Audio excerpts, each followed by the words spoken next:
هونەر یەکێکە لە گرنگترین و بەنرخترین سەروەتەکانی هەرنەتەوەیەک ڕێس لە هونەر و هونەرمەندەکانی نەگرێ نەتەوەکی سەرکەوتوو نییە.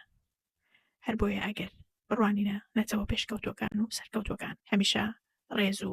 نرخی تایبەتیان هەیە بۆ هونەریان بۆ هونەرمەندەکانیان. هەمیشە ئێمەی هونەرمەند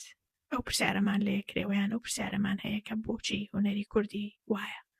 بۆچی هونەرمەندی کوردی بەدبەختە، بۆچی هونەرمەندە کوردەکان هەمویان بە ناکامی و بە دڵشکاوی ئەمرن و ئەژێن. هەمیشە من پێم وایە ئەوەیە کە هونەرمەندی کورد جمهوری خۆی خیانەتی لێکە، چونکە ئیشی هیچ کەسێک نییە هونەرمەند بەخێو بکات، ئیشی هیچ حکومەتێک نییە، ئیشی ئەو کەسانەیە کە هونەردۆستن لە هەموو وڵاتێکی دنیاە. وەختێ فلیمێک دروستەکرێ خەڵکەکە ئەچێ پارە بە فلیمەکەیەوە چێ بۆ سینەما، حکومەت پارە نادا بە هیچ هونەرمەندێک فلیمێ دەرکە یا فلیم سازێک فلیمێ دروستکە، نەخێر خەڵکەکەی ئەچەند پارەیان بە فلیمەکە و فلیمەکە ئەکڕن بپێچانەوە چەنەها نەتەوەی زۆر بەدبەخت و ژێردەستەش هەبوون کە